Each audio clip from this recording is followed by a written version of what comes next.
নমস্কাৰ, আপোনালোকক স্বাগতম জনাইছোঁ আজিৰ ভিডিঅ'টোলৈ। আকৌ শিক্ষক নিযুক্তিত ভুৱা প্ৰমাণপত্ৰৰ অভিযোগ উঠিছে। বহুতো প্ৰাৰ্থীয়ে ভুৱা DLEDৰ প্ৰমাণপত্ৰৰে ৫,৫০০ পদৰ যি বিজ্ঞাপন প্ৰকাশ পাইছিলে সেই বিজ্ঞাপনত আবেদন কৰাৰ অভিযোগ উত্থাপন হৈছে আৰু বহুতে আবেদন কৰিছে বুলি আমাৰ শিক্ষামন্ত্ৰী মহোদয়ে ইতিমধ্যে সংবাদ মাধ্যমৰ আগত প্ৰকাশ কৰিছে। আৰু সেইবাবে শিক্ষক নিযুক্তিৰ যি ভেৰিফিকেশ্যন প্ৰক্ৰিয়া সেয়া কিছু পলম হৈছে বুলি শিক্ষামন্ত্ৰী মহোদয়ে কৈছে। আৰু সেই যিখিনি ডকুমেণ্টছ সেই ডকুমেণ্টছখিনি তেওঁলোকে তন্নকৈ পৰীক্ষা নিৰীক্ষা কৰি আছে। তাৰ পিছতহে শিক্ষক নিযুক্তিৰ যিখন মেৰিট লিষ্ট সেইখন প্ৰকাশ পাব DEE LP UP সেয়া সংবাদ মাধ্যমৰ আগত আমাৰ শিক্ষামন্ত্ৰী মহোদয়ে প্ৰকাশ কৰিছে।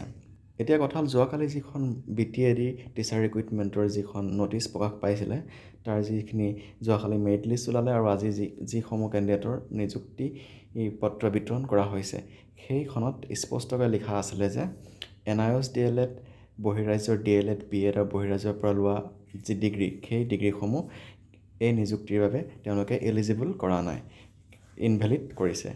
ঠিক সেইদৰে অসমৰ ক্ষেত্ৰতো সেইটো হ'ব নেকি?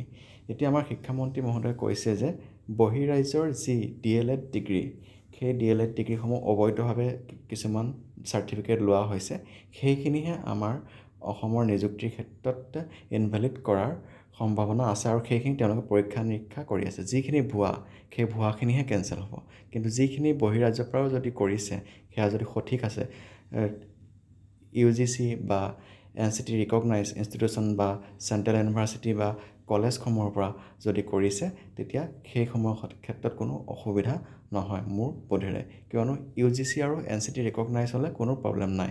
কিছু ষ্টুডেণ্টে আজিকালি যিটো কমন এণ্ট্ৰেঞ্চ টেষ্টৰ এটা চেণ্ট্ৰেল এক্সাম আছে CUET, সেইটোৰ যোগেদিও বহিৰাজ্যত চেণ্ট্ৰেল ইউনিভাৰ্চিটিসমূহত BEd কৰিবলৈ সুবিধা পায় বা মাষ্টাৰ ডিগ্ৰী বা বেচেলৰ ডিগ্ৰী কৰিবলৈ সুবিধা পায়। সেইখিনি কিন্তু অবৈধ নহয়। যিসমূহে অবৈধভাৱে DLED বা BEd ডিগ্ৰী কৰিছে সেইখিনিহে অবৈধ হোৱাৰ সম্ভাৱনা আছে।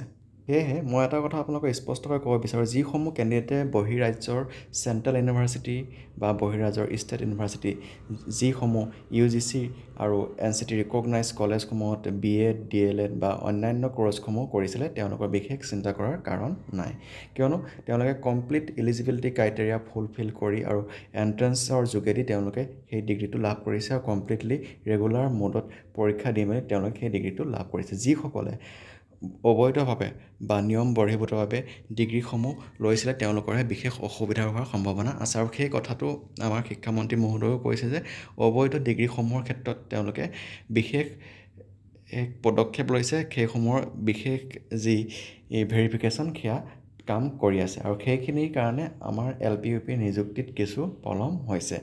সেইখিনি পৰীক্ষা নিৰীক্ষা কৰি হোৱাৰ পিছতহে LP UP নিযুক্তি প্ৰক্ৰিয়া সম্পন্ন হ'ব বা তাৰ মেৰিট লিষ্ট প্ৰকাশ পাব বা ভেৰিফিকেশ্যন লিষ্ট প্ৰকাশ পাব। সেয়েহে সেইসকল পাৰ্টিয়ে বিশেষ চিন্তা কৰাৰ কাৰণ নাই। আৰু ঠিক সেইদৰে NIOSৰ অধীনত যিসকলে DLED কৰিছিলে তেওঁলোকৰ ক্ষেত্ৰতো সেই ডিগ্ৰীটো ইনভেলিড হোৱাৰ কিছু সম্ভাৱনা আছে, কিন্তু সেইটো এতিয়া ধৰিব পৰা নাযাব। যেতিয়া আমাৰ মেৰিট লিষ্টখন প্ৰকাশ পাব তাৰপিছতহে সেইটোৰ সঠিক উত্তৰটো পোৱা যাব। ইতিমধ্যে ছুপ্ৰিম কোৰ্টৰ যিটো ৰায় দিছে সেই ৰায়ত NIOSখিনি ইনভেলিড কৰা হৈছিল অল ইণ্ডিয়াত। ঠিক সেইদৰে অসমতো সেইটো হোৱাৰ কিছু সম্ভাৱনা আছে আৰু নহ'বও পাৰে অসমতে। সেয়েহে এই ক্ষেত্ৰত বিশেষ চিয়ৰিটি নাই। সেয়েহে NIOSখিনি ইনভেলিড হ'ব নে কি হ'ব সেইখিনি DEE যিটো ৫,৫০০ পদৰ বিজ্ঞাপনৰ যিটো মেৰিট লিষ্ট বা ভেৰিফিকেশ্যন লিষ্ট ওলাব তাৰপিছতহে সেইখিনি সঠিক হ'ব, কি হ'ব কি নহ'ব।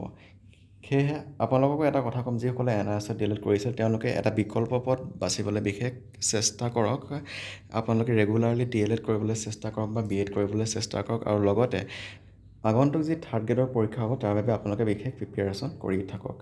কি ঠিক NIOS কমপ্লিটলি অসমত ইনভেলিড বা অল ইণ্ডিয়াত ইনভেলিড হৈ যাবও পাৰে। সেয়েহে আপোনালোকে বিকল্প পথ এটা বাছি লওক, তেতিয়া আপোনালোকৰ বাবে ভাল হ'ব।